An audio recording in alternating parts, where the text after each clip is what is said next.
What's up YouTube, I'm Jables. Welcome to my channel. Today we're going to be opening up this Hot Toys 1/6 scale figure of a Death Watch Mandalorian. The Death Watch Mandalorians are from the Clone Wars, but also showed up in some flashbacks in the first season of The Mandalorian, saving a young Din Djarin from the battle droids from the same fate that his parents had. Even though this figure is not a specific character, it's more of an army builder figure. I think the Mandalorians in general are really awesome, as most Star Wars fans do. I think he's going to look really good on the shelf with all the other Mandalorian figures from the TV show. So we'll open it up and see what kind of cool stuff he comes with. Another figure I'm pretty excited to open, but I'm pretty much excited to open all these figures, so let's get into it. Alright, so here we have the box for the Death Watch Mandalorian. This is TMS 026 Television Masterpiece Series. I really like the way this guy looks. I like the blues, the colors. Blue's my favorite color, so anything with a nice color like this I'm going to immediately like.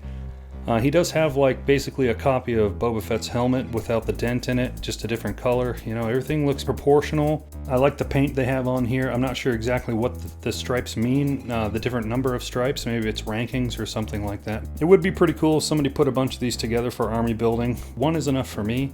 We got a nice shot, cool shot of him there. He comes with a jetpack, it looks like, and at least one rifle. The band around the bottom always adds a little bit extra to the box so it doesn't look so bland and boring. They've had this same kind of layout since I've been collecting with Hot Toys, so it hasn't really changed at all, just the black box with the silver Star Wars logo. When they started adding these, it started making them look a little bit nicer.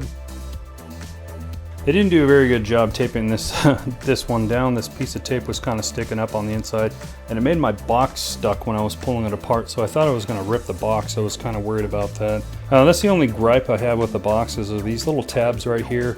You just have to be really careful when you're going down because they catch a lot of the time and then they'll just like jam, so be really careful with that. This piece of tape just was not applied very well and it was sticking to this when I took it off.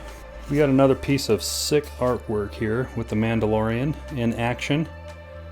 Pretty cool scene with the flashback of them just coming in and saving Din and saving the day with all the super battle droids getting taken down. That was a really cool flashback. Hopefully we get to see more of that later. I really like the battle droids and the super battle droids, and I hope we get to see more of that cool old stuff. I know they've been bringing a lot of droids and a lot of cool stuff into the Mandalorian show, so I'm all for it, and I hope we get to see more of that stuff. For being an unnamed, like, trooper type figure, he comes with a pretty good amount of accessories here, so let's take a look at the hands and see what kind of different hands we have here. He has a fist, a pair of fists, with just some pretty generic bluing on there, not a lot of effects on that. Black fist, and then a trigger hand, a right trigger hand, and maybe this is like holding the other part of the gun. But yeah, 2 extra sets of hands plus the one he comes with, so nothing special there. Now it looks like he might come with an extra thigh piece here for his maybe left leg, maybe his right leg.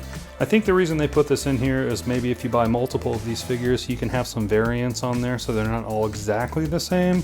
But I only see one piece here, so unless they added in different pauldrons or other things like that, it's not really that much different. So here we have his blaster carbine, and it looks pretty cool. It's definitely weathered. You got some black and kind of a gunmetal grayish color there with some weathering effects on it there. Some dings and like scratches on the metal. Looks like a really cool piece. I do like this particular model of rifle. He also comes with a second weapon here. It's a nice pistol and it has the same color scheme as the other one with some nice effects to it. Nice weathering. I really like this style of pistol here, and I'm not sure if this is specific to the Mandalorians or not, but it definitely has more of a spacey, kind of futuristic vibe than some of the older Star Wars guns that they just used World War II guns and stuff like that and modified. This is really unique and I really like it. Look at that, where the trigger finger goes, the paint is weared off there where his finger rubs on it on one side and the other side's just not as much. Like, some pretty cool detailing here. He's got a jetpack here that's protected in plastic. Really nice looking jetpack. This might be one of the difficult ones to clip on, unless this has got a magnet in it. We'll have to take a look here and see how this actually attaches to him. And then the jetpack has some nice flying blast effects to it that you can put onto the bottom here, like this. Real nice and easy. Also, these move, which is pretty cool, so you can do some directional blasting. And that's cool. I like that level of detail there. They could have made these just straight, but the movement there makes it that much cooler. That's really awesome. Alright, for the figure himself, comes with plastic covering up the hands, legs, and helmet, so we're going to take that stuff off real quick. Alright, now that I got all the plastic off, let's take a real good look at this guy. Like I said, I really like the color schemes with this, with the kind of grayish brown and the blue, the turquoise, a real dirty looking chest plate with some nice battle damage on it. He just looks really awesome. His helmet looks really good. It's got some nice like dirty weathering to it where it looks like it needs to be cleaned. Some really nice like battle damage effects, and like just, you know, the little tiny details like this across it that just make it look really cool. This piece of his helmet does go up and down, so that is cool. I do not believe anything on him lights up. Be really careful with it because this piece is not very sturdy and it's not strong. So when you're moving it up and down, just go real careful with it so you're not slamming it or twisting it or moving it, because I think if that broke out of there, you would have a really hard time fixing it. You probably couldn't. I don't know if this piece pops off or not. I'm not going to try it. So looking at the back here, he doesn't have a piece of armor on the back of him, which is weird. I think these are the magnets for his jetpack though, and that's probably why they did that. Let's take a look. Yeah, so this is really easy to put on. It's just a magnet. So forget what I said about this maybe being difficult to put on.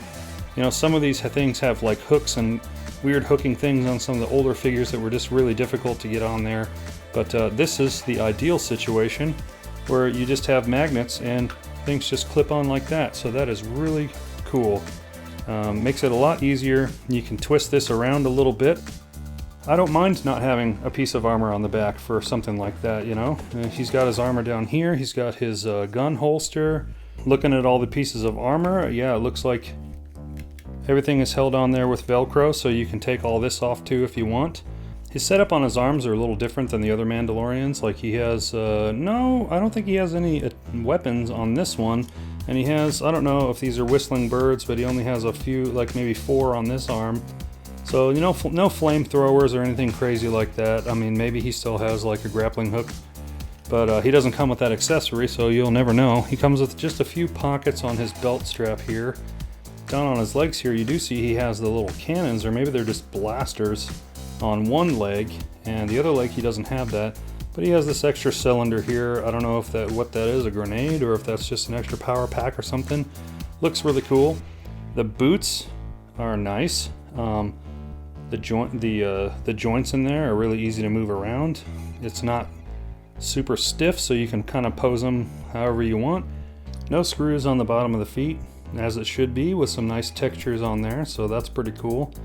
Yeah, really cool figure overall.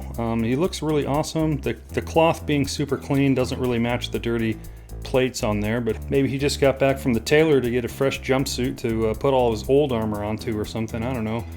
The head here does rock forward quite a bit. It is a little stiff, but it pivots up and down, and the neck piece moves back and forth. So you can get some pretty good movement out of that. I do like how when you look up there you can see like cloth on a chin or something, so it doesn't look like it's completely empty or just a helmet sitting on top of a peg. I think the snow troopers were like that. And I mean, obviously it's not noticeable when they're, you know, on display, but you always know that there's actually no head underneath there.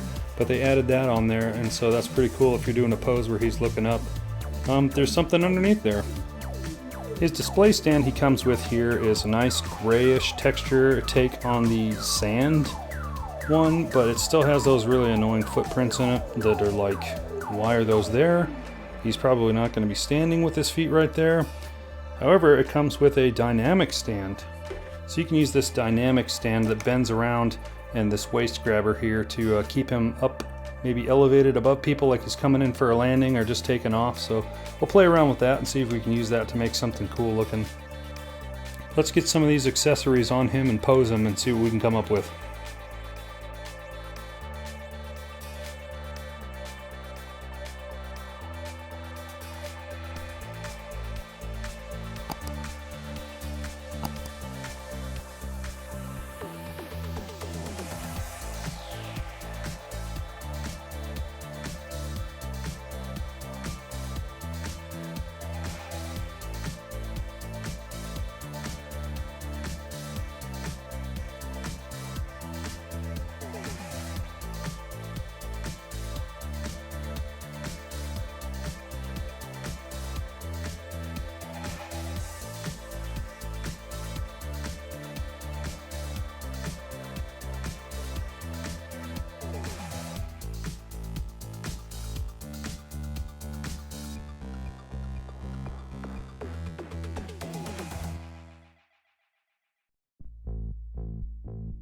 Alright, so after posing this guy for a little bit, I just really enjoyed this figure a lot.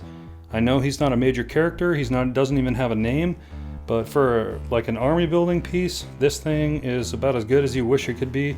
I love this. It makes it so easy to just take it off, move it around, pose it. Everything on this figure was pretty easy to pose, and it was really nice. I liked him on the dynamic flight stand. You can do a lot of cool stuff with him and taking off or landing poses. Just a really enjoyable figure. I know a lot of people are on the fence for this because, you know, they only like to collect major characters, but me, I'm a huge Star Wars fan, and I like pretty much everything. You know, not everything. I'm not going to buy a blurg, you know, but for this is epic to me. Just another Mandalorian. It's a piece of like Star Wars lore to sit on my shelf, and I really enjoy it. I enjoy looking at this. It's like shrouded in mystery, but it's also familiar at the same time. Really cool. So the last thing we're going to do is go find a spot for this on our shelves and put them with the rest of the Mandalorian figures.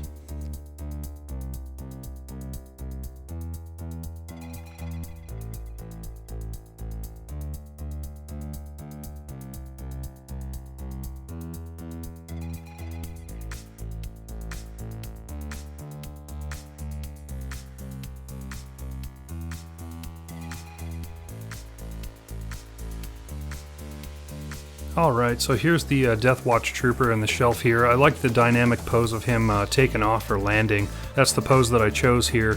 He fits nicely kind of in the back corner, and I've rearranged the shelf quite a bit here, so now like everything starting here from the right going over is all Mandalorian figures. I moved the probe droid to the middle. There are some probe droids in the flashbacks in the Book of Boba Fett, so the probe droid kind of fits in here now, along with the Shore Trooper and the Death Trooper from Rogue One. They also were seen in the Mandalorian TV show, so those all kind of fit in here. I got a few more troopers on this shelf that are going to make way for troopers from the Mandalorian show, like the Remnant Stormtrooper, the Incinerator Trooper, a Tusken Raider, and then I'll swap out the Speeder Bike and Scout Trooper from Sideshow that I have on this shelf for the ones that Hot Toys made for the Mandalorian show. Let me know what you guys think about the Death Watch Trooper. Something you picked up, didn't pick up, or are you interested in? I think he's pretty epic, and I'm glad I got him. This shelf is looking pretty great. How do you guys feel like this shelf's coming along? Does it look pretty good? Did you change some things around? Let me know in the comments down below. I want to thank you guys for hanging out with me today, and I hope you guys have a good one. Take it easy.